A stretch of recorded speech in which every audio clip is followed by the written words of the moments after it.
Hi there. Good morning. This is Simon McLean on Crime Time Inc. Without my co-host, Tom Wood. It feels rather refreshing, actually, to have the microphone to myself without fear of contradiction. This is astonishing. Obviously, I miss him greatly, but he's so busy just now. This coming up interview was done with David Thedgold, who's the current chairman of the Police Federation, the Scottish Police Federation. And of course, they represent the federated ranks, of which Tom hasn't been one for about 75 years, something like that. In fact, some people think he was born out with the federated ranks and had braiding on it, but I'd better save that to let him defend himself in future. Anyway, this interview with David Thedgold I think you'll find very interesting and give us an update to the current state of morale and lack of resource, if you like, within Police Scotland right now. But Tom's very, very busy. The reason he's not with us really is because of some of the stuff that's going on. Just on Friday past, 2 days ago, Small Town Dicks released the first episode of their coverage of Ruxton, Tom's book Ruxton, the First Modern Murder, which really has caught the imagination across the globe because of the historical events and the impact that it had since then. It's almost 100 years ago on how we investigate crime, forensics, etc. thereafter. So next week, Tom will be giving us a rundown, an overview, if you like, of Ruxton. We'll be able to look back on Small Town Dick's first episode about Ruxton and be able to see what the coverage is like. Apparently, it's a big production with expert witnesses and all sorts of guests appearing. So we really look forward to that. And of course, he's just launched his newest book, which we've covered here extensively on Crime Time Inc., The World's End Murders. Tom launched it in Glasgow a couple of weeks ago. It's doing fantastically well. And the Edinburgh launch takes place on the 2nd of September here in Edinburgh. You add into that we've got a live show finishing off season 2 at Hillhead Library on the 25th of August. You can see what's going on with Crime Time Inc. right now as our listeners and our family, if you like, of Crime Time Inc. listeners grows all over the world. So without further ado, here's this week's episode with David Thedgold. Good morning, David. Morning, Simon. How are you? I'm good. David Thedgold. I'll let you introduce yourself, David, and tell me your position here and rank, if you like. Yeah, my name is David Thedgold. I am the National Chair of the Scottish Police Federation, a post that I've held since February 2023. I'm very lucky in that I thoroughly enjoy my job. It challenges me every day, and I think that I can give, or hope that I can give, real value to policing, not only for the officers that are trying to deliver the job, but to those who are making strategic and policy decisions, and provide them with that operational context that should hopefully allow them to make better decisions. That's interesting, David, because my co-host, who I'll mention right away in case I forget to mention him and I'll never hear the end of it, Tom Wood, the former Deputy Chief of Lothian Borders, when we were chatting about this last night, he said that he's noticed a big change in the Federation. I think we all have, when you look back over the last 10, 15, 20 years. So it's not all down to you. No. But a real change in approach, professionalism, perception to the public. And I'm not so sure about the service. The service moves slowly, doesn't it? Opinions within the police service and change don't happen overnight. Yeah, I mean, as far as the Federation's concerned, I've held 4 full-time positions. So I'm from Aberdeen, so I started as the vice chair there, then I became the chair, then I held the national conduct lead role for Scotland before taking up the chair's position. So what you have is a group of police officers with a brilliant team of support staff as well, who are trying their best to support the cops across Scotland, and that's fundamental to everything we do and every decision that we make. There are almost in the same ways you have in policing, there is a sort of strategic, a tactical, and an operational levels of what we do. I tend to sit now more at the strategic level just because of the role that I have, but I've never lost the kind of grassroots knowledge and understanding of what it is like to be an operational officer. And the setup that we have structurally means that through the area committees that we have, there are 3 of them across Scotland, North, East and West, and a total of around about 135 part-time elected representatives. So those police officers across Scotland who have stood and been elected by their peers to represent them. Right. We have quarterly meetings where we can hear from them, but also give them information to get it actually from their mouths, from the muster rooms across Scotland, what it's like to be an operational police officer across Scotland. and maybe just for the benefit of the listeners, we represent those up to and including the rank of Chief Inspector. So they're known as the federated ranks. So I think that we have good communication two ways within the Federation. I can reach out, but I can also reach up. So we have meetings with the Chief Constable regularly, the Cabinet Secretary for Justice. We sit, as partners on the Change Board, for example. We had good meetings with the authority to try and influence what's going on, because I think from what you're saying, having your conversation with Tom, there are challenges within Police Scotland. Yeah. There are challenges around, delivering on the new Chief Constable's vision. It's not as simple as it sounds, but there can be, in my opinion, almost too many people doing too much work, and the sort of cohesion part of it is missing. So that you end up with a lot of people doing a lot of things, but no product at the end. Yeah. No joined up thinking. Yeah, and that really impacts on our ability to deliver the service for the communities across Scotland. Okay, let me pick up on that then, because it leads on nicely. You represent about 18,000 police officers. I think now probably we have a budgeted establishment, so we receive money from the government for 16,600. Okay. But we were the subject of a recruitment freeze back in September 2023 to try and meet the budgetary constraints that existed. Yes. That recruitment freeze was only lifted in March of this year, so we're probably sitting at the moment around 16,100 with a plan to increase us back up to 16,600. Yeah. Okay. Communications across that. Well, I suppose the first question is, since 2014 and the birth of Police Scotland, and I said that police change slowly, we both know that, 10 years down the road, how has that gone as far as, and especially as far as communication, because that 18,000 encompasses every type of policing that we have in Scotland, from the most urban, a few hundred yards from us here in Glasgow city centre, to the most rural in Orkney and the Northern Constabulary. I think the transition into Police Scotland was inevitable.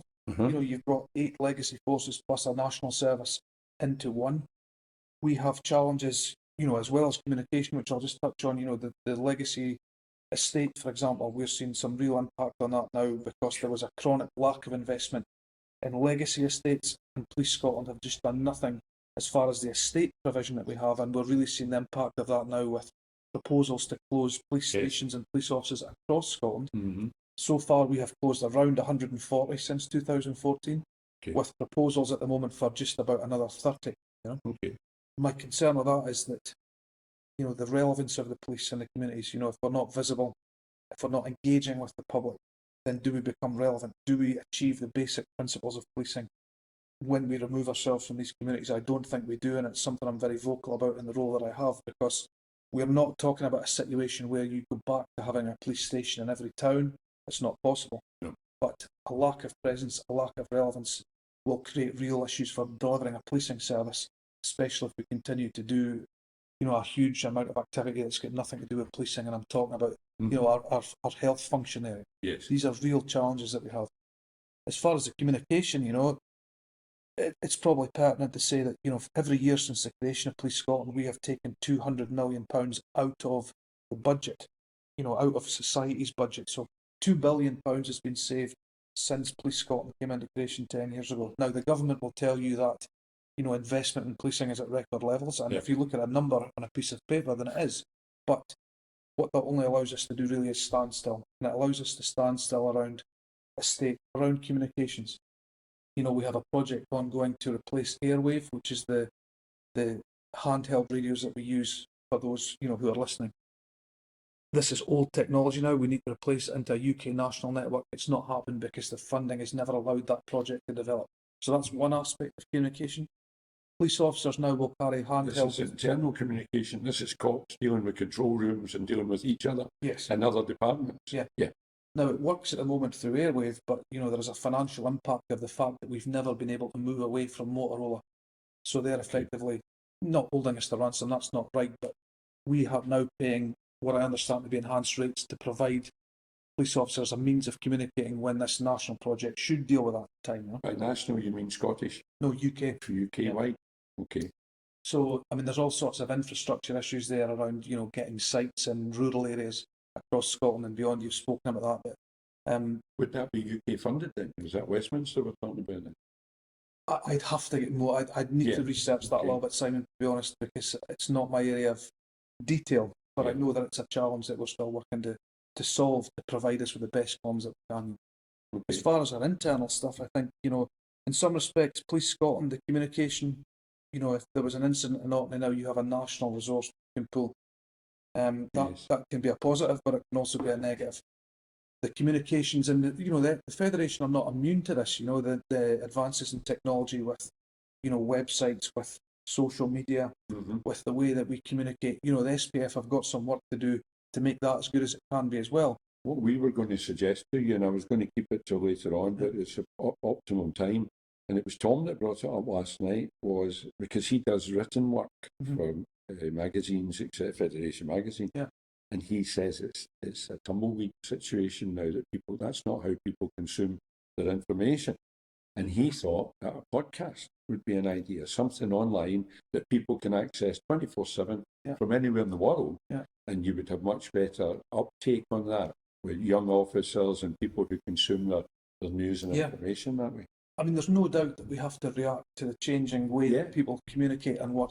We have, we're open to any suggestions, and if that's something we can discuss, then we'll do that. What we do have, and I would hope that your listeners would take the time to have a look at it if they're not aware, is a magazine called 1919. That's what I was talking about. It's an online current affairs magazine that is editorially independent, effectively. So the SPF own the product, but we have no real input in what is, what's the editorial.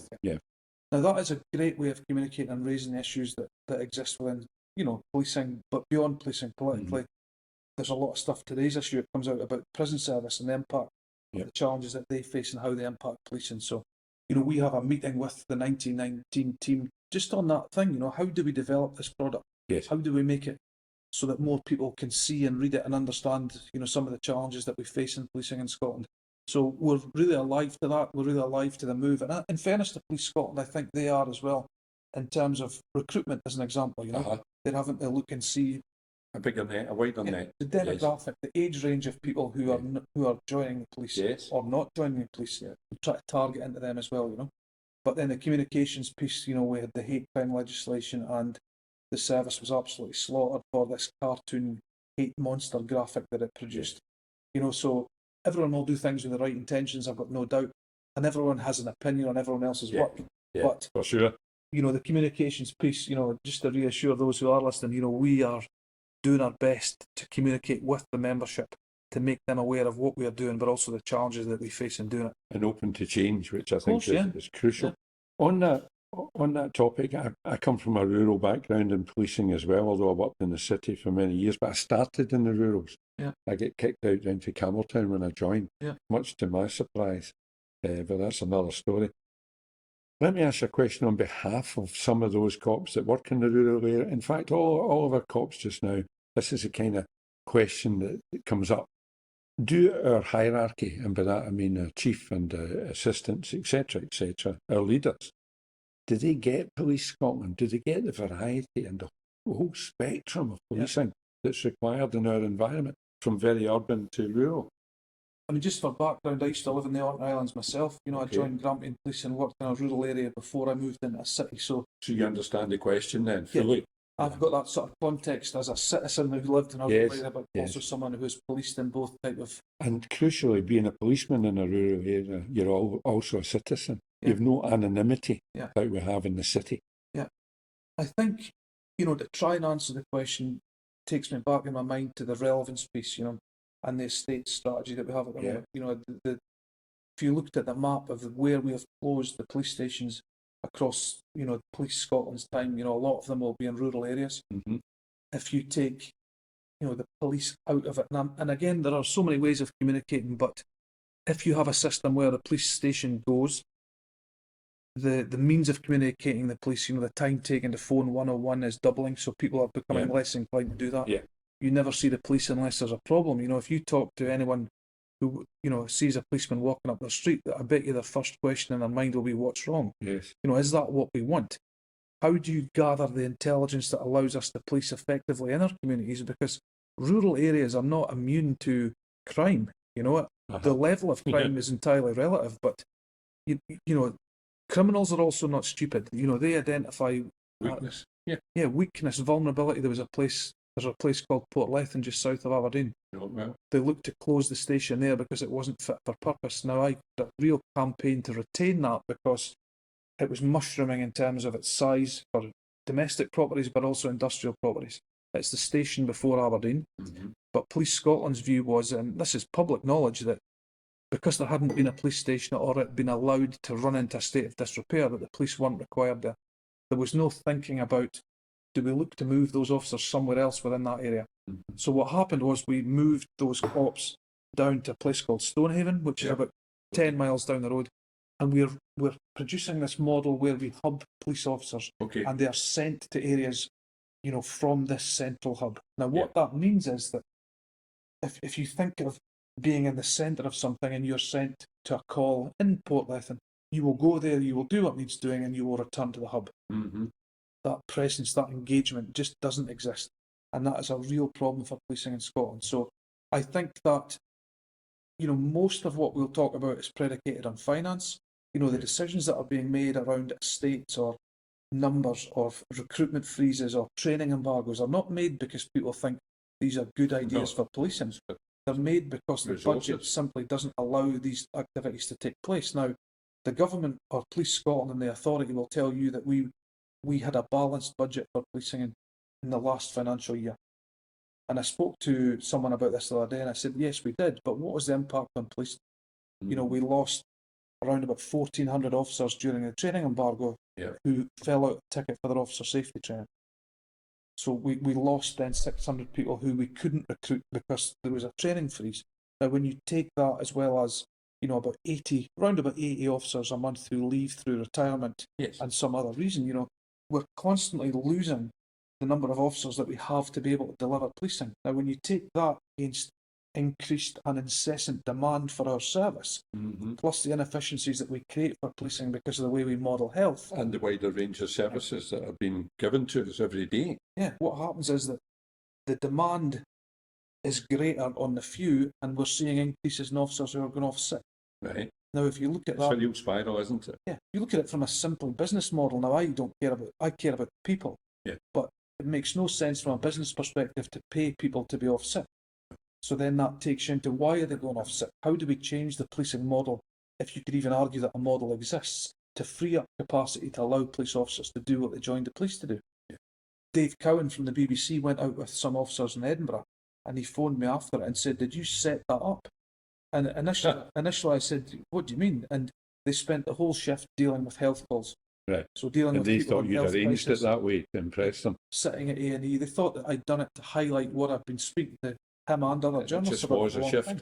But that is the reality for operational police officers. And again, for the benefit of listeners, when I talk about operational officers, I'm probably referring to those who wear a uniform and are going out to try to deliver the service. Yeah. There are clearly a huge number of cops in the background in CID functions or in our other functions. Real police, you mean? Well, you could say that, Simon. You know, the impact on those who the public tend to see. Yes. And who are trying their best to engage and to deliver for the communities is huge. And I am being totally facetious here because the uniform is what the public sees and what it needs to see and doesn't see anymore and can't even get through to on the phone. Yeah. But I'm preaching to convert it, Absolutely. obviously. Let's move on from that a wee bit. But did you answer my question about whether the hierarchy get it or not? Do you think they get Scotland? Our chief's never worked in Scotland. The chief hasn't worked in Scotland. You could look at that two ways. You could see it as a real negative, or you could see, as I would like to, that it's a fresh pair of eyes that can go in, as with any job that I've ever done, and ask the why question a lot. Okay. I think one of the challenges for the service about, you know, getting it or being able to make meaningful changes that we turn over the people so often. You think about Police Scotland in the last, you know, since Jo Farrell started, since she's come in, we've run 2 new deputy chief constable processes. We've got an assistant chief constable process running at the moment. So this continuity element of it. Yeah. And what I see in the work that I do is that, you know, if you go to a board about something, the chair tends to be moved on a lot. Yeah. So the person who's in charge of that never actually gets the time to sit and fully understand the issue that they've been faced with and make that meaningful. And that's the same in any industry or any walk of life. Yeah. So I think they get it. I don't believe that as a police officer at any rank who doesn't want to do the best for their communities. No. But when you're faced with estates challenges, with the ever-present budgetary challenges, you know, what makes a good policing decision is sometimes not within their gift, because they are so driven by budget and there's this incessant demand to meet the budget. And as we've spoken about, we can say we met the budget for last year, but I can tell you that the impact on the police officers trying to deliver the service and our reputation in the communities was damaged far more than the tune of £19 million. Maybe the real question, David, should have been, do our politicians get it? Because it's that rhetoric that the public get fed from the politician. Like you said, we've broke even last year. That's the rhetoric. The reality is over here. It's never discussed. I mean, if Angela Constance was on this call, and I've worked with her for a year and I get on well with her, she would tell you that policing has got a record budget this year. But if you look at the challenges, it's allowed us to stand still. If even that. She will also say that per head of population in Scotland, there are more police officers in Scotland than there are in England and Wales. Now, what that doesn't take into account is the role of PCSOs in England and Wales and the sort of functions that they're able to carry out that police officers are required to do. PCSOs, police community support officers. So these, in Scotland anyway, they carry out functions in our cell blocks. You know, they can move custodies from cell blocks to hospital, for example, but they can't really carry out any warranted functions. In England and Wales, it's slightly different. So they don't have the powers of a police officer. So the statement about, head of population is misleading as well. They will also talk about crime going down, and this is a real bugbear of mine. Crime is going down because people are not contacting the police because they can't find them in the street, they don't get through. Another example, and my brother is in the police, he's in the traffic department.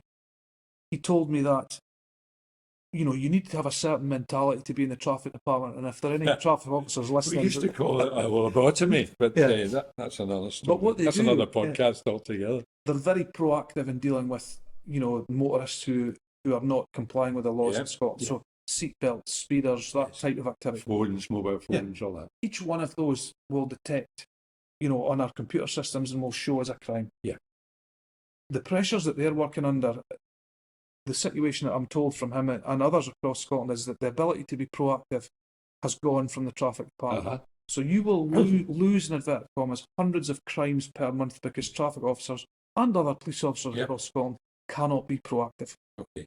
Now, what that brings me to is what I'd written down while you were talking. I remember as a young cop, and throughout my service, what we always said, and it was unspoken almost, was that we would never ever, in Scotland especially, become a fire service. We would never become a response team that went out when the phone rang. We would be in our communities, we'd be in the pubs, we'd be in the shops, we'd be in the public spaces, and we'd always be visible on our beats. And I remember when I joined, it's only 1978, it seems a long time ago, but it's a couple of generations.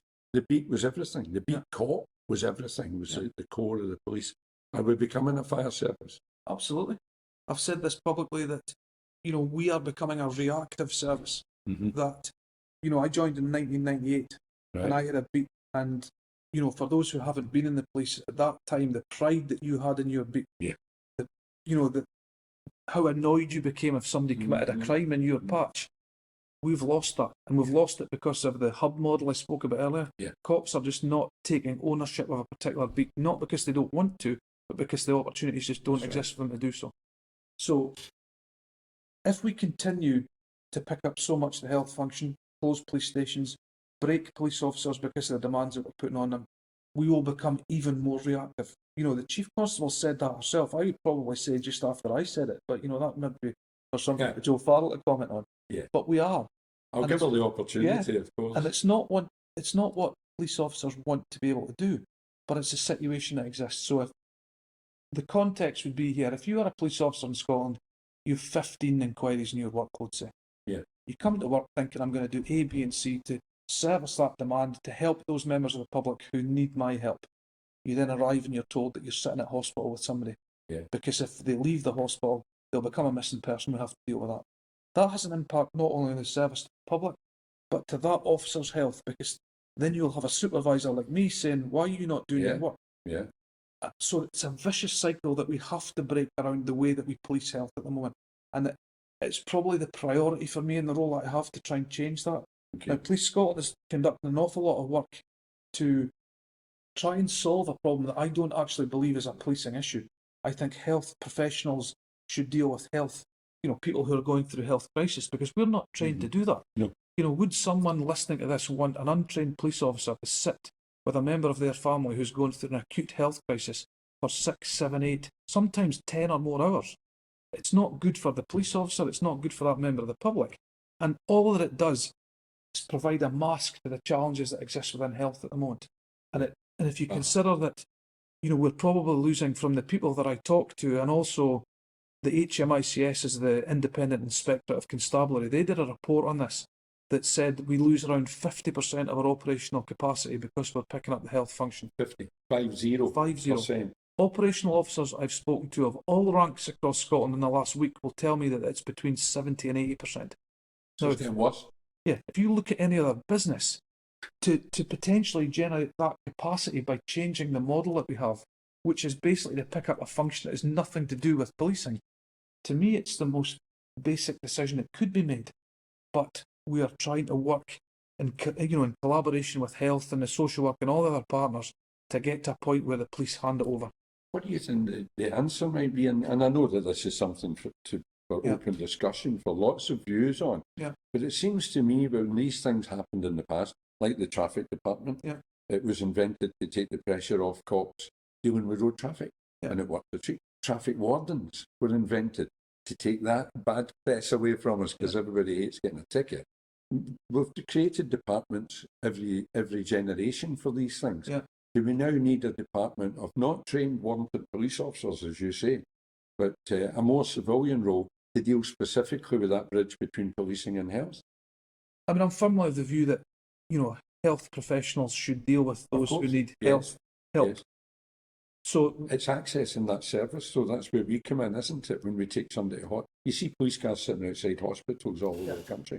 I mean, my argument, and again, for those who are listening who have an interest in this, if you look at a model that Humberside did initially, and then the Metropolitan Police called Right Care, Right Person. Tell us about that, David. Basically, that is a situation where somebody who's going through an acute health crisis, in very simple terms, would be taken, if you concede that the police would end up taking them to hospital, we would say, this person is going through a health crisis, I'm going to leave them with you now because you are the people who are trained to deal with that. Then the police would leave and go and carry out policing functions. Yeah.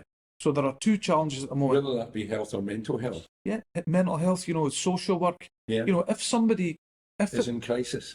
If someone is in crisis and they need emergency medical help, the police are always going to help. Of course. We're not saying we're not going to deal with emergencies. But when I talk to GPs who tell me that the bar for them at which they will contact the police has become so low because their department, health cannot deal with the function. It is a cover your backside type scenario by contacting the police. Now, the police cannot say no. We do not discharge any of the risk in this space at the moment because we are operational officers are terrified of the PERC, which is the... Protect life and property at the end of the day. That's the remit, isn't it? Yeah, and the reason that police officers are not making different decisions is, and it is a paranoia, a fear of the PERC, which is the independent review body, of the Crown, because they fear that they may become subject of criminal investigations, or our own internal professional standards department. Now, police officers are not afraid to make decisions that are subject to scrutiny. We do it every day, thousands of times a day. What we need from the Chief Constable, and I have said this publicly, to change this aspect of policing is clear strategic direction from her that says, if you are faced with someone who's going through a health crisis, you can take them to hospital and effectively leave them, and we will cover you. We need the process, the standard operating procedures to allow those officers to make that type of decision with confidence, because until we have that, nothing will change and we will continue to serve as a health demand to the detriment of policing, which has an impact on everything else that we've spoken about. And it will only increase, because the more you do, the more there is to do. And a lot the more of it, you handed. A lot of it is just servicing the member of the public's need to have company. It can be at that base level, Yes. But we have got, if we're serious about delivering policing and tackling the challenges that exist between the police and the communities across Scotland, we have to make that sort of tough decision, in my opinion. Okay. Let me put this to you. It's off the wall a wee bit, but before we come on to current legislation, what if I said to you, to the Federation, that I was aware of a group of highly trained, experienced men and women from every imaginable walk of life that could be used as an unpaid resource by the police? They could be the eyes and ears, if you like, a sounding board, a public voice, unrestricted by politicians or interest groups. And not just a group, there are many more retired officers of every rank than there are serving officers in Scotland, but they aren't utilised in the slightest. I mean, there's two things come into my mind. The first one is, the special constabulary. I appreciate that, by becoming a special constable, and just as it happens this weekend, there is an event at the college to try and, invigorate, challenge people to consider special constabulary, because having worked in a rural area like yourself, Yes. I know the value of special constables in delivering the most basic of service. So that's the sort of route that, legislatively, you would direct anyone that's listening to think could about. help with those health issues that we're being tasked with. I'm very clear, Simon, that the police should not be dealing with health. We're not going to address the issues in policing by throwing more police officers at it. Okay. As long as the current model exists, because all we'll do is service an insatiable demand. Yeah. If you're talking about, not vigilante groups, but more neighbourhood watch type of things, if that's where you're at, then, I'm not an expert in neighbourhood watch, but that has got to be something that is a resource potentially that could feed intelligence to the police, which would then allow the police to direct its patrols. This is another challenge in that the model that you might expect where, we look at intelligence that is received and we direct police resources to that intelligence to try and deal proactively with issues before they ever come to them. Yeah. That's one of the challenges in the model that we have at the moment, and not being able to do that. Thinking about your hub as well, I had an appointment with a cop last week and he couldn't tell me where he was going to be because he thinks he works in Maple, but every day he reports to Ayr. And then he finds out where he's going to be working, and that's your hub principle there. But Maple office is lying empty. It's lying disused. I was at Cumbernauld a few weeks ago and it was lying empty during the day. You've got to phone to control room to tell somebody you're at the door to see if there's anybody inside. So we've got this estate that we're selling off and or getting rid of, lying empty a lot of the time. Yeah, some of the buildings that Police Scotland own are simply not fit for purpose. It makes no business sense to keep them. Okay. So in that respect, getting rid of them is not illogical, but getting rid of them without any sort of replacement plan is the challenge that we have with engaging the community and hubbing people into these central areas. It just doesn't work.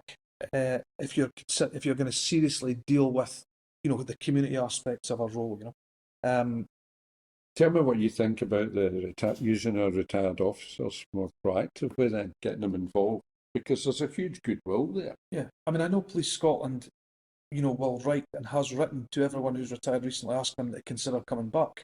Right. The feedback that I have from that is, and the SPF, we carry out our own exit interview with those who are leaving the organisation in the same way that the police does. So that is basically an opportunity for someone who's leaving to have their say. Okay. Now, the feedback that we get is hugely negative about the current state of policing and why, officers are leaving the job to do with pensions, resources, the demand, the impact on their health. So I wouldn't say the sort of response that I've had in a podcast, but, it's not positive when those officers are given the opportunity to consider coming back. But that's not to say that there wouldn't be value in community groups or neighbourhood watch groups. I suppose the flag in my mind is that doesn't become, some sort of vigilante movement.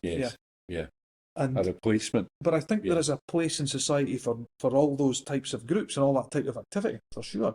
Because what we have is a situation where the police aren't generating intelligence because we can't speak to the public, and that contact intelligence, that that neighbourhood, the grassroots, the soft intelligence, the soft policing, if you like, that when something major happens, it's what you tap into immediately. There's that goodwill as well, and it's human nature, I think. Also, good citizens in Scotland want to be safe. They want their communities to be safe.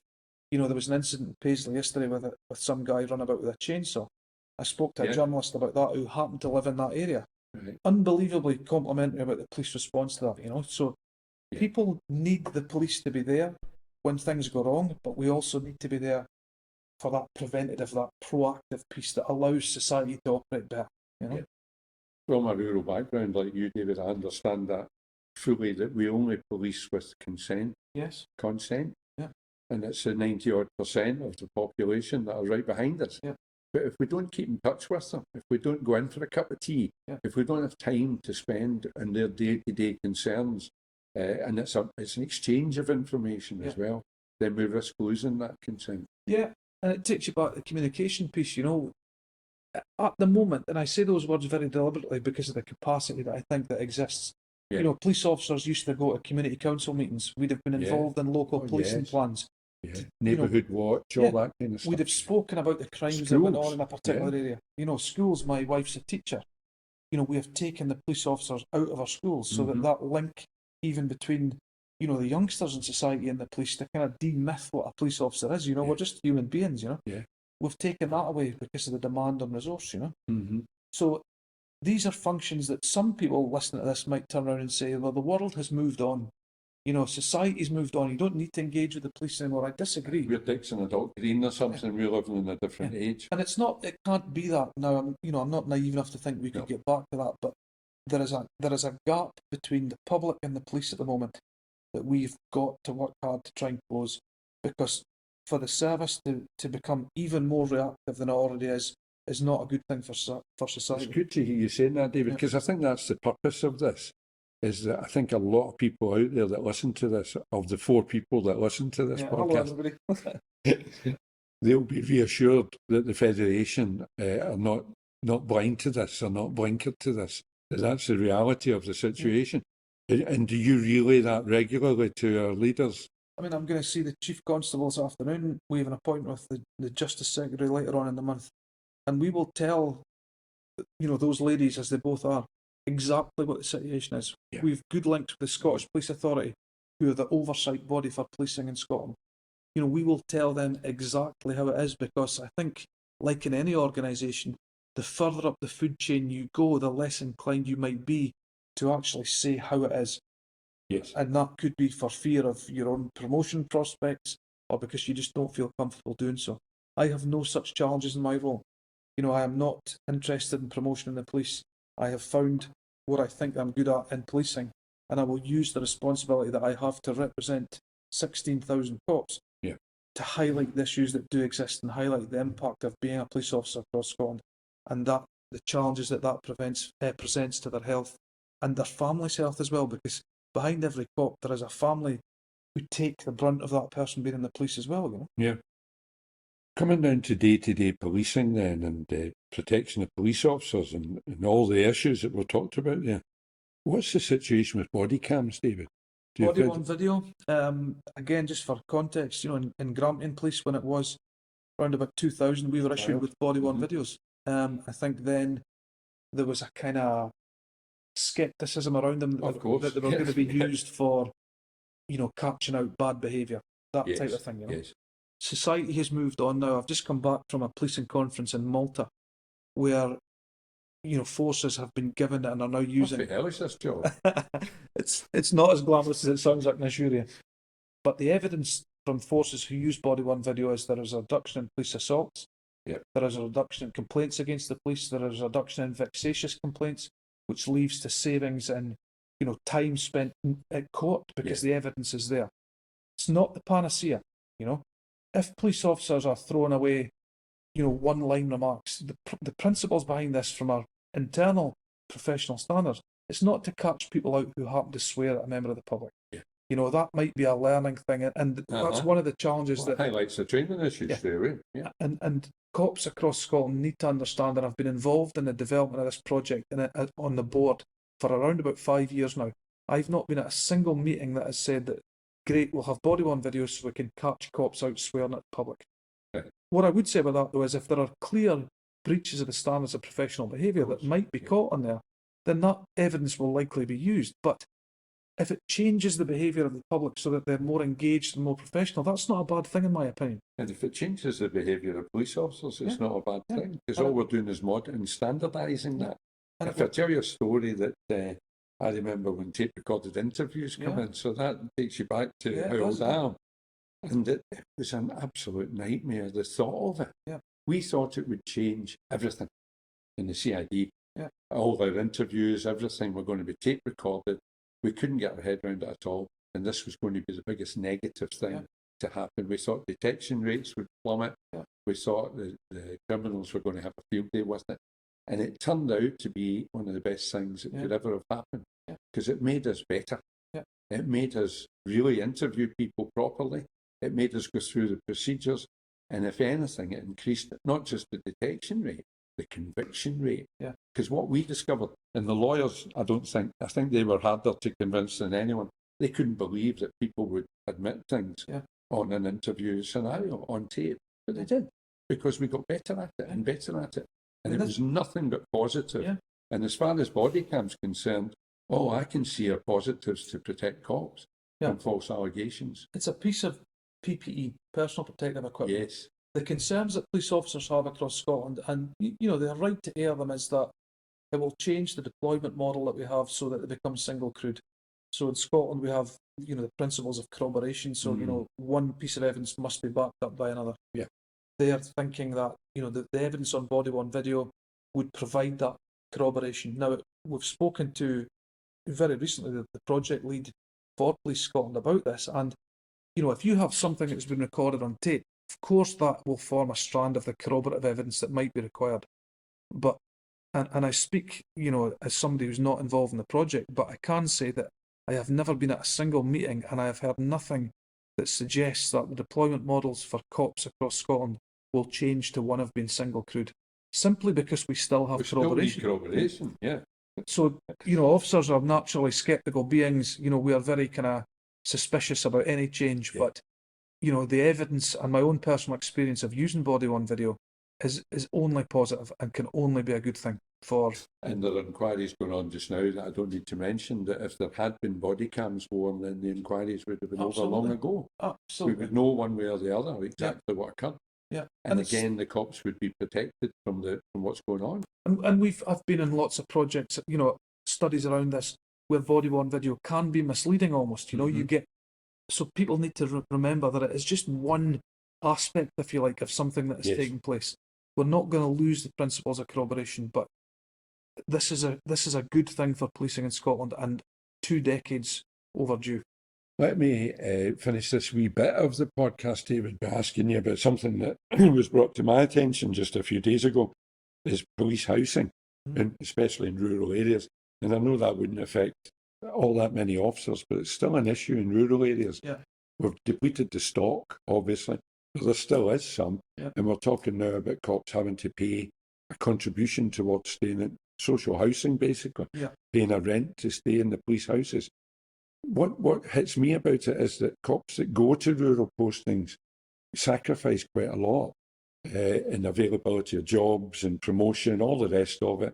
And they move their families very often to rural postings, which is a different kind of policing, it's a life change. Yeah.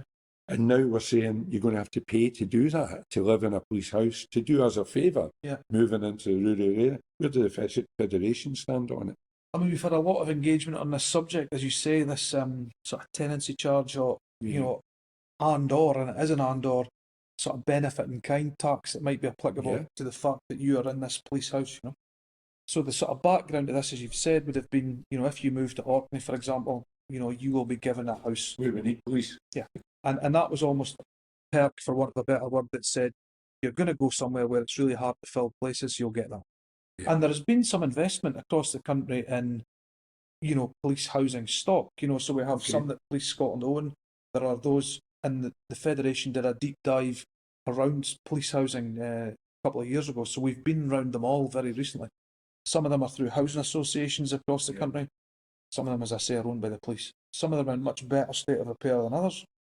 But to the question, there is a situation that exists where the service, and this is again to deal with tax liability, have said that we are now going to have to introduce a charge to stay, to pay the tax, or basically to pay rent, because Police Scotland will not pay the benefit in kind tax. Okay. Now, there will be a couple of consequences of that, I think. There will be those officers who say, this accommodation is so substandard that I'm not going to pay for it, and there will be a knock-on impact to Police Scotland about bringing it back to a level, because some of them are way below the standard that it should be. There will be some officers who say, okay, I can accept that I'm going to have to pay, whatever the going rate is for this property that I have, because if I worked in another area of life and I came here, I wouldn't receive free housing as well. And there will be some, and this is where I think the service, they're certainly aware of it because we've told them, but it's not yet become an impact that we are seeing in real life, because this charge hasn't come in yet, is those who say, I'm not prepared to pay it, I'm now moving back to wherever I've come from, if you take the point that they're not from the Orkney Islands originally. And the potential impact on filling those hard-to-fill posts, if officers do that en masse, will be really quite impactful for policing. And we'll just almost have to wait and see what happens. We did a lot of work as far as the legitimacy of the charge, Yeah. Was there an exemption for police officers because of the role that they carry out?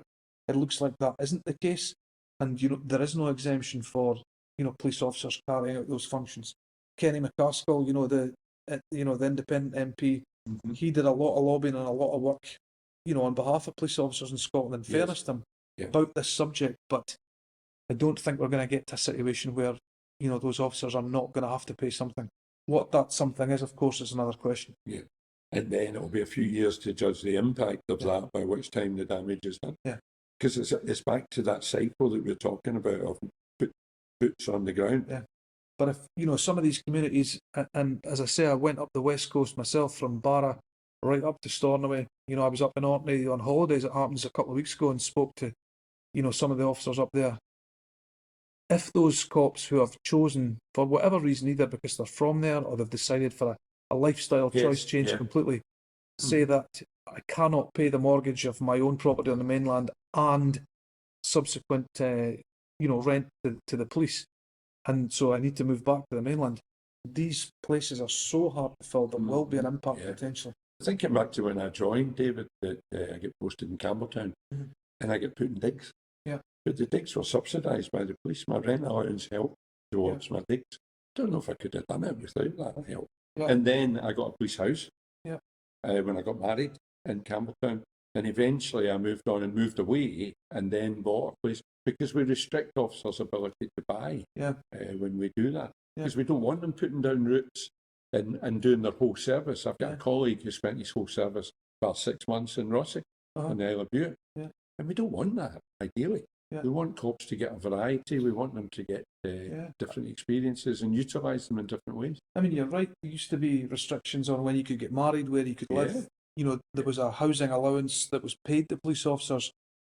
That actually, the last officer in receipt of that will finish this year, because it's been 30 years since it stopped. Okay. So that there is a saving there to the organisation. I accept that the saving will become less as time has gone on, but the model there about the police digs, the police hostel, I'm fairly sure it's in Stornoway they have that. Right. So I can't remember how many 10 or 12 rooms that police officers single pay. man's quarters. Effectively that, yes. And you have a communal kitchen and washing facilities, and you pay an amount of money for that. And you teach each other how to cook mince and things like that. Those basic skills that certainly my own experience of male police officers when I joined just didn't have, But it's a real challenge. From an SPF perspective, I am absolutely clear that it doesn't matter where you work in Scotland, the service that you get from the SPF will be the same. Right. So if you have, those officers in the north area who cover... Needn't feel isolated from we spend... representation. We spend a great deal of time and effort, and money going to these places to engage, because if you have that feeling of isolation... Even Malta, that's an outpost. What we're talking there is, and again, this is really interesting if you're interested in policing, which by listening to this, I assume you are. Eurocop is an umbrella federation, an umbrella organisation for federations across Europe. Probably represents nearly 250,000 police officers. Right. Some of the challenges that we face, in these islands, are unique to them. Mm-hmm. But some of the challenges in Europe are not. We're not immune to them just because we've got sea around us. And what I'm talking about is, one of my colleagues is from the Finnish police service. They're just having to go back and do national service because of the potential migration crisis along the Russian and Finnish border. Yeah. Talk about the crisis from Africa and the Greek islands, Mm-hmm. The Eurocop manifesto, which has just been published. And again, I would encourage anyone that's interested to have a look at it.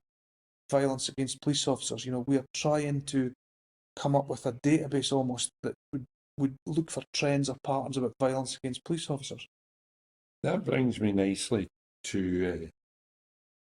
I know there's so much we could cover. So much I've got written here that we could cover. David, let me ask you to sum up there before I go on to talk to you about misuse of drugs. Mm-hmm. anything you want that I've not asked you about that you want to say? You know, first of all, Simon, I can do any amount of these things you want. If folk want to listen to me, I'll talk about policing. You know, all I would say to the members of the public, to my colleagues who happen to be listening to this, I believe there are very few police officers who come to work to make poor decisions. Yeah. You know, I accept that we are probably more scrutinised than any other occupation in the world, and I've no problem with that.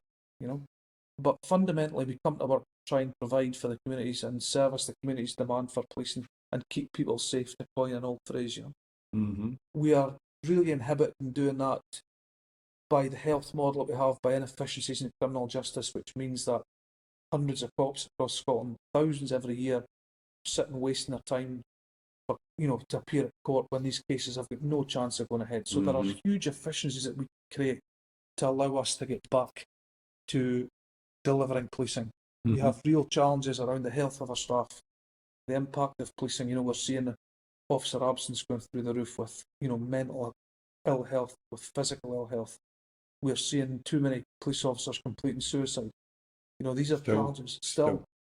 These are real priorities for me, and the work that I try and do, aside from my core function with the, Police Care UK, some of the charities that I'm a trustee of, to try and provide, better service for the cops who are struggling. We have a real cultural thing. We are going to have to do this again because we've got a whole section about PTSD. We just did one podcast about it, but it's generated a whole. We're going to need to do a lot more on it, David. So there's lots we're going to have to do.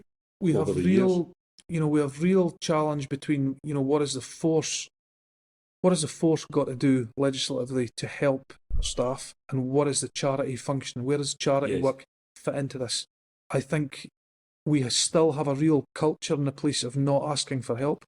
I know this from speaking to my brother who deals with, far too many fatal road accidents, and I'll ask him, we have got a thing called TRIM within the police, which is like a trauma service. We've got an employee assistance programme that has just come online, so it's too early to say whether it's having an impact. But it's far too easy for police officers across Scotland to say, I'm okay. Yeah. And then you take the job home with you, it impacts on your family. There could be, an adverse childhood experience that triggers by something that you've seen and done in the police. And until we get better, and this takes you into a whole other world about engagement with your supervisors, the rank ratios that we have, that lack of contact with your line manager. I don't think that's going to work, David. I think we discussed this at length, and we've got a whole podcast on it. We've got a few on it now. Yeah.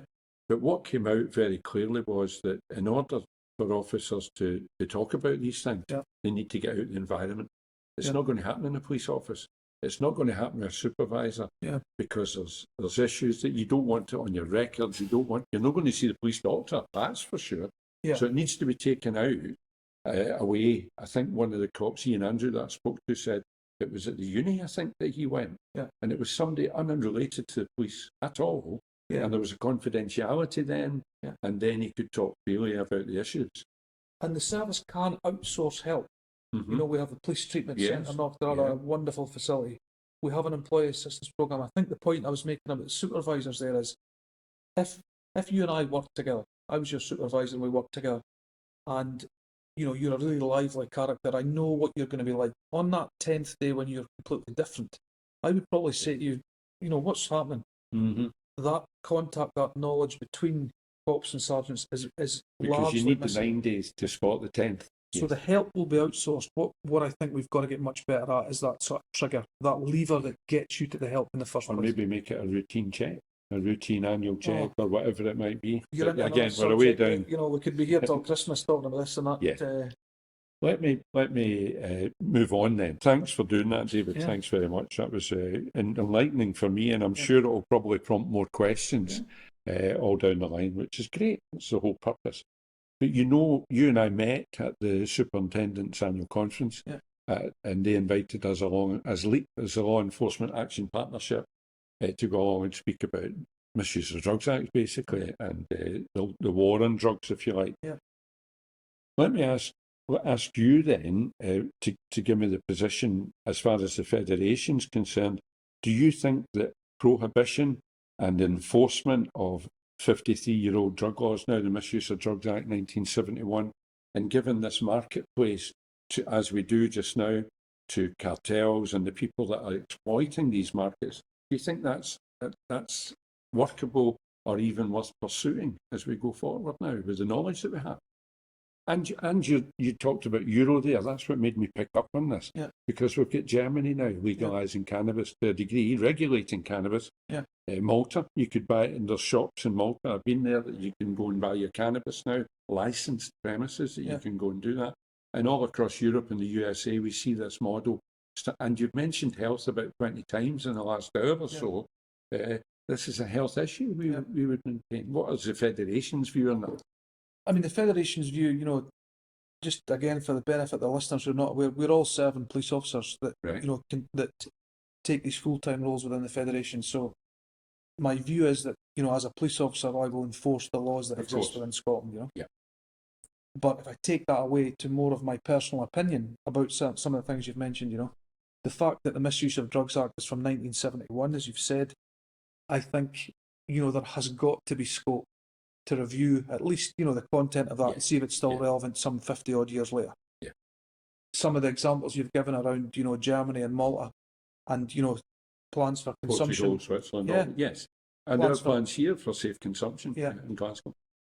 You know, we're into health again, and you're right, I have said it because it's so impactful on policing, but, you know, these are health challenges that, in collaboration with the police and other agencies, you know, we need to look at how, you know, society deals with those who can either access drugs or the impact of that, you know, of that addiction to them, you know. I mean, I was in Glasgow last night and I walked down the street, you know, into the centre for my food, and I probably smelt on at least 6 occasions a real strong smell of cannabis. Yeah. Now, if you look at that from a policing perspective, because there are no cops in the city centre, there is overt, you know, drug misuse, you know, in inverted commas, still breaking the law within the city centres of Glasgow, and I've got no doubt across Scotland.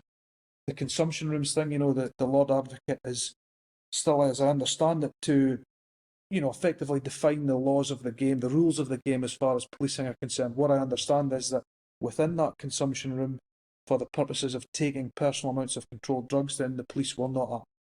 Where we need to I need to pick you up on the controlled drugs, because they won't be controlled. It'll be drugs that they bring themselves. Okay, so we've got no control over. Which so is one of the anomalies of the Misuse of Drugs Act, is controlled drugs that are not regulated. So would I be right in saying then that things that would be classified out with that drug? It's illicit. Yes. So, but it's basically street supply that could have anything in it. It could be dangerous. Yeah. It could be lethal.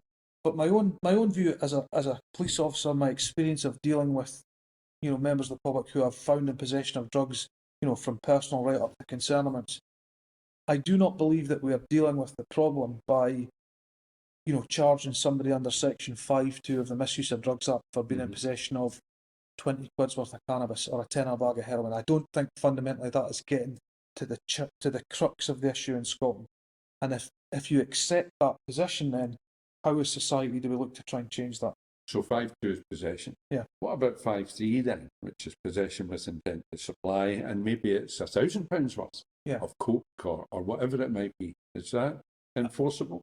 I mean, as a police officer, I would say, you know, if you're taking it up a level, which is, as you say, you're then bringing other people into it, there is a whole intelligence aspect to that.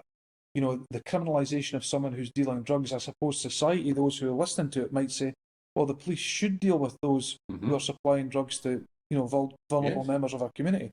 Because if you take somebody with £1,000 worth of something, there is going to be somebody further up the food chain who's punting £10,000 worth of it. Yeah. You know? So there's an intelligence aspect of it. And you don't get one without the other. Yeah. Yeah. All the way up the food chain. And those who deal in drugs, you know, are preying on vulnerable people within our societies. So it takes you back to this model about how we deal with it. Does criminalisation of those who deal with personal amounts of any kind of drug work? It's probably not for me to comment as the chair of the SPF. No. I have a view as a member of the public that says we need to look at how we are doing that, and is what we are doing having an impact? And I think when you look at the statistics for drugs death across Scotland, we probably need to look at how we deal with the challenges from a health perspective. We need some joined up thinking. From a policing perspective. And society. And try and change it and try and mitigate the impact that it has on people across Scotland, because it's huge. And I've seen people in terrible situations who have been under the influence of drugs. And is an absolute addiction that they are trying their best to fight, but it's not possible because of socioeconomic challenges. Yes, because the 10% who end up problematic are from a certain 10% of our society who come from broken homes, who come from the care system, who come from poverty, domestic abuse, all sorts of reasons why that 10% end up being the problem. And that's not just drugs, that's alcohol, including alcohol and that as well. So I don't want to go on my high horse about that. Please do. Because I want to go on my high horse about something. Good, yeah. No, I don't want to do the whole, I mean, I've got so much information. I want to do that to the whole Federation sometime. That's what I really want to do. Yeah. But I would just want to touch on some of the issues there to pick you up on slightly, like I did with the Chief Constable at the function that we were at the Supers function. Because the ethos of his going away talk, which we did that day, he was ready to retire within weeks, was communities and safer communities. Yeah. And you've mentioned that umpteen times today, and it's what we're all about. Yeah. It's why we exist as a police force. And what you said there was that this enforcement, £20 personal use might be acceptable, but the dealer and this, what if I put this to you, and I'm going to back it up with a few wee bits of information, that not only is the enforcement not working patently, because nobody's going without their drugs in the streets today, 53 years after us saying we're going to stop this. It's not working, we know that. It's actually, we're the highest in Europe with drug deaths. And to keep doing the same thing that's not working is some kind of silly without sitting down and talking about it.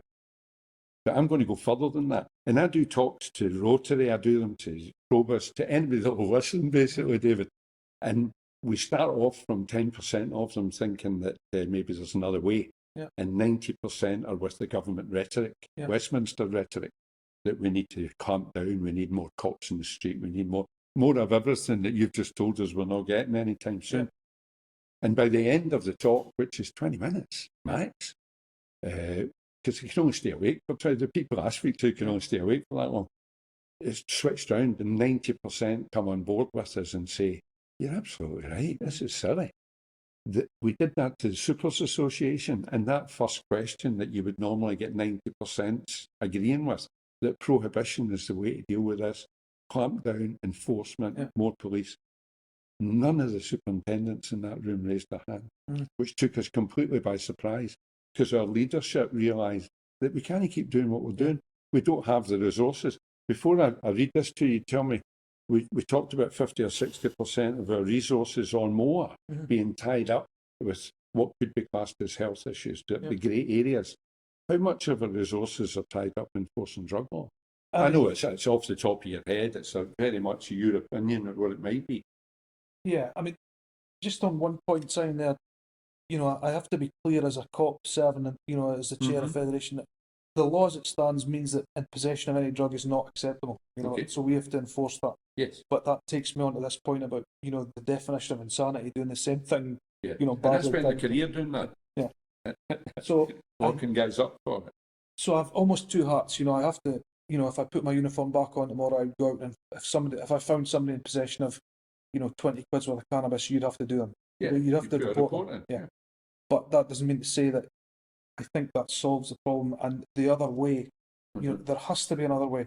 When you look at the evidence from, I think, Norway, Germany, all these places, in Scotland, and I'm not the decision maker here, but those who will make decisions ultimately about the health crisis that exists around drugs in Scotland. Yes.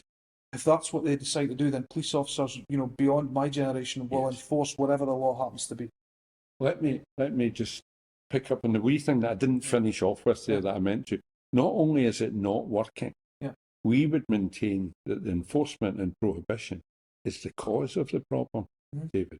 Because as soon as we decided to go down this road on the back of President Nixon declaring the war on drugs, for political reasons, we now know, we created the market. We created the black market that the criminals now thrive in and have been thriving in, and now can affect our very institutions in this country because of the collateral and the money and the power that gives them. Yeah. So that's our position. Let me back that up slightly. Just a couple of wee things I wanted to let you, maybe you're not aware of. In 2005 in People's at the Federation Annual Conference, Jim Duffy who is a colleague of mine with LEAP. He's our chairman, actually, still, although he never turns up. Presented a discussion motion. Does that sound right? That was well received and attended global interest.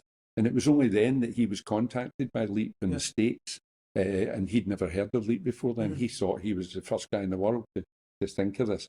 So that's 2005, and he was well received, other than by some serving officers, drug squad, etc., who had a vested interest in keeping the war on drugs alive, because it's a career. It was a career for me. Yeah. The other thing I was going to read to you, and for our listeners really, because you're probably aware of it, and this is me quoting now, inverted commas, I am convinced that the current law, based upon current policy towards drugs, is an abysmal failure.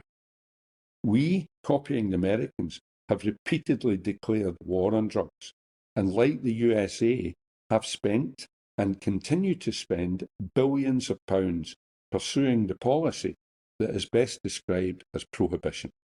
It doesn't work. It cannot work. It is responsible for the growth and consumption of dangerous drugs, and it is folly on the grandest scale. It is a real sense and clear example of collective madness. Now, that was spoken to by Lord John McCluskey, the former Solicitor General for Scotland, to the Association of Scottish Police Superintendents 20 years ago. And nothing's really changed with our politicians since then. It's still this rhetoric of enforcement. Can we see ahead from that now? Well, I think the consumption rooms in Glasgow, that's could it even be considered as a first step to change?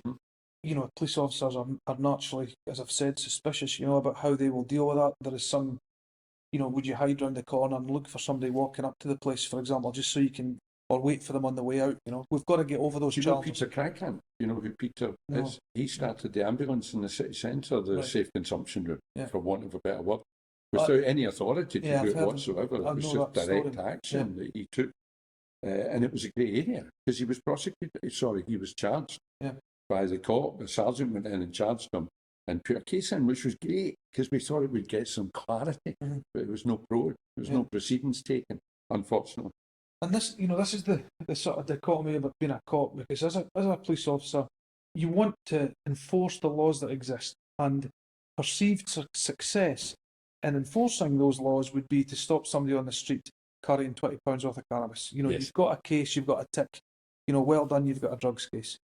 If we're going to change the mentality and the mindset of the police, then, the law has to change is the answer, because we will never, you will not get a police officer in Scotland who would walk past somebody knowing that they had drugs on them and leave them in possession of those drugs, because you're then going to have professional standards, the perk of the crown. So you do your job. I agree with you that what we do as a society to deal with the drugs challenges in Scotland does not work. And the evidence, number of drugs deaths, prisons full, nobody getting rehabilitation in prisons, So if you look at the scenario that we have at the moment, potentially, just to dip back into policing, we have a demand that cannot be serviced, a reducing workforce, we're taking police stations out of our local communities in some respects. If you end up in prison anyway, which is not almost a given, but if you do, the chances of you being rehabilitated, the evidence would suggest, are minimal. You will probably then be released early from prison, having had no rehabilitation, to return to your community. Met other people who can, you've got smarter. To return to your community, where the only change from when you were into prison potentially is that the police station has been moved.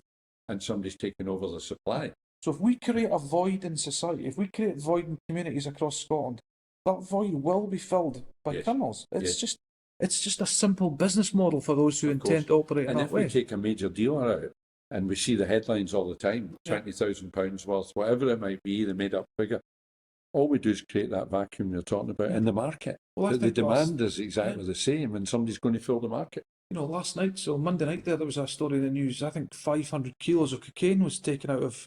just in the north of England there. Mm-hmm. And I thought, ahead of doing this, what will impact be on, those who are seeking to buy cocaine in the UK? And I bet it won't be very much. It won't be safe for community. No. That's for sure. Yeah. because the demand is still there, all we've done is create a competition for that patch, for that supply. Nobody's going to go without drugs the next day. Yeah. That's for sure. And if I could I just take you back to the comms piece, and this is really interesting as well, because up in the northeast, which is A Division in Police Scotland, we had a trial of a proportionate response to crime. This takes you back to well publicised. Yeah, takes you back to communications and public perception, public trust. Some of the examples that were given of what will not be investigated, and for those that are listening, not being investigated is not the language that I would choose to use, but it's the language that the media picked up on. yes. So the example that was given is if your shed gets broken into, or there are low-level antisocial behaviour, you would phone the police, and someone who is not a police officer, so 80% roughly of the staff who have been taking these calls are not cops, will ask you a series of questions, something along the lines, depending on what it was, of course. Yeah. Have you got CCTV? Can you see any blood? And if the answer to those questions is no, then that will be just effectively closed and passed for potentially another further review. So there is an opportunity for it to be picked up, but there is no doubt that we will potentially miss engagement, but also investigative opportunities with the communities we're trying to serve. Now, that pilot will be rolled out across Scotland very shortly. Okay. So my question to the Chief has been and will be again later on today, what is the impact of that going to be? Takes me back to the point I made earlier. Why are we making these decisions? We're not making them because we think it provides a better service to the public. No. It is a financial decision because we cannot service the demand. Now, you're never going to service, if we had 16,600 cops, each one of whom was walking about the streets of Scotland, you would still have demand. Yes. But it's the capacity that we've not created and continue not to create by service and health that impacts on. So you have all these challenges at the moment. Yeah. We've got numbers, we've got a state, we've got the service delivery model. And you and I know, and Tom and I spoke about it recently, the importance of a cop turning up to the elderly person's house or whatever that's been broken into. And Tom made the point, that's not a property, that's not a crime against property, that's a crime against a person. Because that woman feels that is safe. Yeah. She needs a police officer there too. And the standard operating procedure would say that, in those circumstances the police will go, but experience tells me that we'll miss opportunities. Yeah. And it's what does it say to the public? Mm-hmm. We require the public to do our job. We need them to do our job effectively, to be engaged, to do all the things that we've spoken about for the last hour or so. Yeah. And if we miss that and we continue to move away from that engagement, if we continue only to react, then the police service in Scotland is going to have some real challenges because we won't be relevant, and that is a real challenge. And it's an important time in policing here in Scotland, isn't it, with all that's going on, and we haven't even touched on hate crime. Is that settling down? The numbers coming in? Yeah, manageable. I became like a Z-list celebrity for a couple of days. Yes, I noticed, and you enjoyed every minute. But it comes back. The first point is, police officers will enforce legislation. Yeah. We don't make the legislation; we enforce it. The challenges that I, as the chair of the Federation, and others, of course, articulated was the training that was given to cops to enforce that legislation was done online, which is another podcast in itself about the inefficiencies of that. Not everyone had done it because, you take that proportionate response to crime part of what we just spoke about. The service said that each and every case of hate crime would be investigated. So what you had was, in I think the first 7 days, there were 8,000 calls. Yes. Now, I know because people told me that they were doing that for political point scoring, for their own personal agendas, protests against the government, mischief making, Mm-hmm.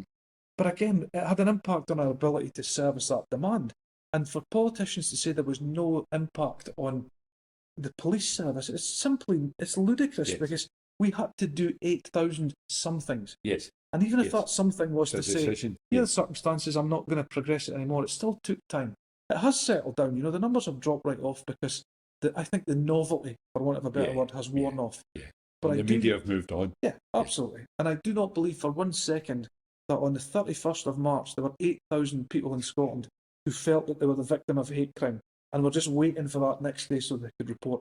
And as it settles down over the next few months and becomes part of our legislation, it's still another resource that's required. It's still officers. I mean, there was an argument that, there was legislation that existed before the 1st of April that would have dealt quite competently with, any crime. You could have had an argument. yeah. That's not That for was me. our view and Crime Time Inc. It's not for me to, really comment because I enforce the legislation. But what we wanted to see and want to see with that legislation and everything else is those who feel that they are victims, genuine victims of crime in Scotland, have got confidence in the police to be able to deal with whatever it is that they've spoken to us about professionally.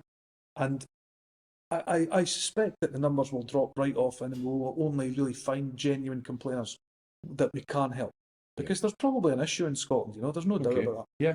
But the hype, the kind of, the furore, the media interest. The politics behind it, yes.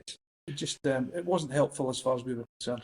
David, I'll draw a line there because I'm getting tired. I can see you're not. You're just getting warmed up a wee bit. I'm just getting warmed up. I could go at this for days. But that's great because it means we can do this again and we can update things as we go along. Thanks for coming on to Crime Time Inc. and doing that for us. I'm sure Tom would extend his thanks to you as well and our team. Anything to sum up with? No, you're very welcome. If folk, I've got an interest in this, I'm quite happy to do anything else that you want to do because reaching out and highlighting issues that cops across Scotland face is an important part of what I do. Yes. And until you have your own podcast, then it might be the only way that they can do that. Yeah, and if there is an insatiable demand across Scotland for my musings, then I might service it, But tell us how cops get in touch, or anybody, members of the public, communicate with the Federation then? Is it online? Is that the... Yeah, the SPF, we have our website, we have a Twitter account. You can contact the police via the website. You don't need Scottish to Police Federation. .org.uk, I think it is. Brilliant. And we want to hear what the public think because an important part of what I do is not just to provide the voice for the cops, but also to provide that context from the public. Yes. So if you feel that you've got something that you want to say, and anyone can say anything to us, but I would ask that you just think, I'm going to be reading that and thinking, what can I do with that? So please give us information, but don't just use it as an opportunity to moan about the police because we're trying our best to provide that service to you. And I can only give them that reassurance, the cops who are listening to this, who I represent, but also as a police officer in Scotland, the communities I serve as well. David, thanks very much for doing that. Welcome. Thank you. Tom, 25th of August, not far away now, you're coming through to Glasgow. What's going on? How can I get involved? That's right, Simon. Sunday, the 25th of August at 2 o'clock, Hillhead Library. It's a live Crime Time Inc. podcast. How to get there? Our website, crimetimeinc.com, and you'll get tickets, and it's free. Fantastic. And it's going fast, Tom, I can assure you of that. Can't wait. See you there.